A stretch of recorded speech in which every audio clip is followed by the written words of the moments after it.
Halo para penonton, selamat datang di video ini. Nah, di video ini kita akan bahas sesuatu.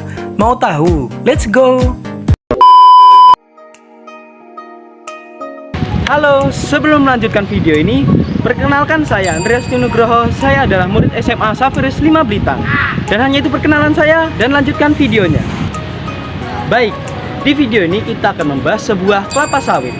Loh, kenapa kita bahas kelapa sawit? Yaps, karena kelapa sawit merupakan salah satu sumber produksi bagi warga Sumatera Selatan. Dan Sumatera Selatan merupakan provinsi yang terbesar yang ke-6 dalam produksi kelapa sawit. Wow, amazing. Tapi, apakah kalian tahu ternyata kelapa sawit memiliki fakta dan mitosnya?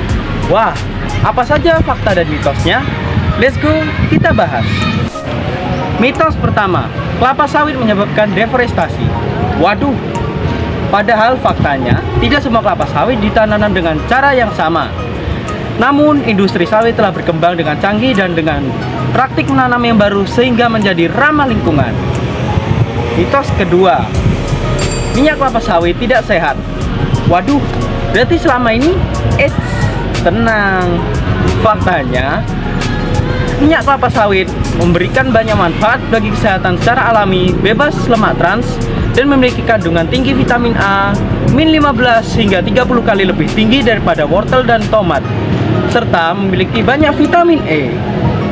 Mitos ketiga, tanaman kelapa sawit lebih boros air. Loh, ya salah toh. Justru faktanya tanaman kelapa sawit merupakan tanaman yang paling hemat air ya. Nah, sekarang paham kan apa saja fakta dan mitosnya? Maka dari itu, jangan salah sangka kalau kelapa sawit itu sangatlah buruk.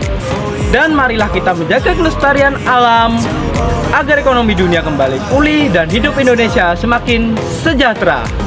Baik, itu saja pembahasan kita. Saya Andreas Nugroho mengundurkan diri, mengucapkan terima kasih dan salam jumpa. Dadah. Tattoo on your shoulder, pull the sheets right off the corner of the mattress.